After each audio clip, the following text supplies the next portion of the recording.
여러분 안녕하십니까, 진성호입니다. 이번 총선의 관전 포인트 중 하나는 제3지대 신당이 얼마나 영향력을 발휘하느냐입니다. 자, 이준석 신당, 지금 개혁신당이란 이름으로 창당이 됐습니다. 또 이 이낙연 전 대표의 이낙연 신당, 지금 이 새로운 미래라는 이름으로 잠정적으로 만들어 놓고 이 조응천, 이원욱, 김종인 의원 등의 원칙과 상식 신당 미래대연합과 합쳐서 개혁 미래당을 만듭니다.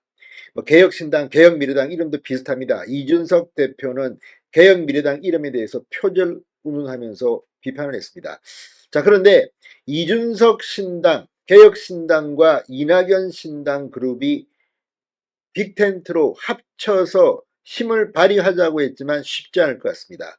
자, 이준석 개혁신당 대표가 방금 전 전남 순천에서 기자회견을 열고 이낙연 신당 관계자들의 발언을 맹비난했습니다. 아니, 정책 이야기는 하지 않고 왜 이준석 개인을 가지고 그렇게 떠들고 다니느냐, 이런 사람들하고 일을 할 수 있겠느냐는 취지로 말했습니다. 자, 그리고 지금 조응천 의원, 민주당을 탈당해서 미래대연합을 만들고 이낙연의 새로운 미래와 합쳐서 개혁미래당을 이제 꾸릴 조응천 의원, 이준석 신당과 이 이낙연 원칙과 상식 연합의 합당에 대해서 실토를 했습니다. 쉽지 않다. 설 전에는 쉽지 않고 설 지난 뒤 2월 중순에는 해야 될 것 같다. 지금 조응천 의원이 최근에 말을 많이 아끼는데 오늘 이 방송에 나와 이렇게 말한 이유는 있습니다. 이재명 유당 대표가 역시 검은 속내를 드러냈습니다. 이 병립형 비례대표제로 회귀할 것을 이제 추진하기 시작했습니다. 전당원 투표를 한답니다. 그러면 당연히 되겠죠. 지금 이렇게 되면 조응천 의원의 새로운 정당, 이 이준석 당과 합치지 않으면 당선 의석수가 뭐 거의 제로에 가깝지 않을까, 이런 관측까지 나옵니다. 급하다 급해, 조응천은 말합니다. 자, 지금 제3지대 신당도 비상에 걸렸습니다. 제가 누차 말씀드리지만 이준석의 성향은 보수 중에도 일부 성향은 상당히 더 오른쪽에 있습니다. 그런데 아니, 문재인 정부 초대 국무총리를 지냈고 이 전남지사를 지냈고 민주당에서 계속 있었던 이 진보 좌파 성향의 이낙연 신당과 정책적으로 무슨 교집합이 있습니까? 이거야말로 야비입니다. 야, 국회의원 엣지를 달기 위한 야비다. 그래서 지금 윤석열 대통령을 비판하고 이재명 대표를 비판하고 이것 가지고 정치를 할 수 있다고 생각하는지, 방금 전 이준석 개혁신당 대표의 발언에 따라 지금 이낙연과 이준석의 신당 합당은 물 건너갔다는 생각이 듭니다. 이준석의 개혁신당 내에서도 지지자들은 차라리 합치지 않는 게 더 표를 가져올 수도 있다, 이런 말까지 나옵니다. 당연한 거겠죠. 진성호의 융단 폭격 시작합니다. 제3지대 신당 추진 세력들을 융단 폭격합니다. 방송에 앞서 아직 진성호 방송에 구독자가 아니신 분은 붉은색 구독 버튼 눌러주십시오. 더 좋은 방송으로 보답하겠습니다. 자, 조응천 미래대연합 공동창당준비위원장이 이 SBS 라디오 김태현의 정치쇼에 나와서 국민들께 마치 도토리들 사이에서 기득권 다툼을 하는 듯한 그런 느낌을 주신다면 저희는 폭망이다, 제3지대의 통합 필요성을 강조했습니다. 그런데 오늘 이준석은 그 어려움을 강조했습니다. 쉽지 않을 것 같습니다.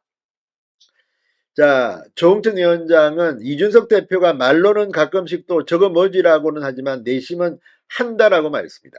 그 근거로 이재명 대표가 지금 비례 권역별 병립으로 거의 지금 100% 가는 것 같아. 그냥 병립형으로 회귀하려니 조금 낯간지러우니까 권역별이라는 것을 붙여서 하는 것이다. 이명백 위원장이 제시한 소수정당을 위한 30%, 그건 아예 국민의힘에서 받을 생각을 안 하니까 이번에도 강행 처리할 수 없다. 합의하려면 어쩔 수 없이 이거 30%는 없이 그냥 간다. 그러면 이 각 권역별로 17석에서 15석 정도 된다. 그러면 15석이라 이 치자. 한 석 얻으려면 얼마를 해야 하나? 한 7% 정도는 받아야 된다.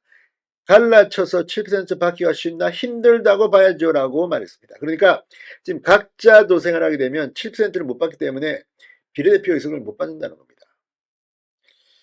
자, 통합 시기에 대해서도 현실적으로 설전은 힘들어진 것 같다.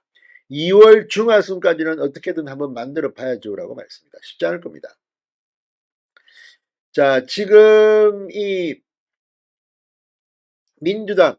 민주당의 공천 관련해서 이재명 대표가 어제 공천 갈등은 역대 선거와 비교해도 별로 크지 않다고 주장한 데 대해 조홍천 의원은 지금 아주 민주당 내에서는 어떠냐, 요즘 의원들이 한숨들 푹푹 쉬고 있다. 그거 이재명 대표가 아니라고 하면 아닌 게 되는 거냐, 받아들이는 사람 상대방이 어떻게 느끼느냐, 그것이 사실에 더 가깝겠지요 라고 일축했습니다. 자, 그렇다면 이 공천 갈등이 폭발하면, 근데 시간이 좀 걸릴 겁니다. 이제 컷오프 되고 이런 사람들의 합류를 조홍천 의원은 기대합니다. 그러나 이런 식으로 국민들이 감동을 받을까요? 아무튼 지금 점점 더 이 제3지대의 미래에는 먹구름이 키고 있습니다. 오늘 이준석 개혁신당 대표가 한 방 날렸습니다. 오늘 순천에서 기자회견을 갖고 이 민주당에서 탈당한 비이재명계 현역 의원들, 그리고 이낙연 전 대표가 개혁미래당을 만드는 데 대해서 지금은 그냥 거기도 윤핵관이랑 다를 바가 없는 상황으로 가고 있다. 개혁미래당에 굉장히 실망했다고 말했습니다. 사실 제3지대라는 이름에 걸맞게 지금의 기존 양당들이 하지 못하는 것들을 했을 때 당으로서의 가치가 있다.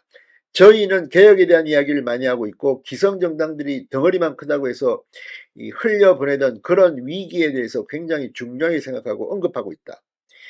그런데 이분들이 개혁미래당 굉장히 실망했던 게 무엇이냐면, 이분들이 대안을 놓고 우리의 교통복지 공약은 이것이다, 우리의 병력 수급 정책은 이것이라고 이런 게 아니다. 그분들 방송 나오면 이준석 이야기밖에 안 한다. 국민의힘에서도 마찬가지로 있었던 문제라고 비판했습니다. 이쯤 되면 이게 쉽지 않습니다. 감정의 권한을 제3지대 신당에 먹구름이 끼고 있는 것 같습니다. 진성호의 윤간 폭격이었습니다. 여러분 감사합니다.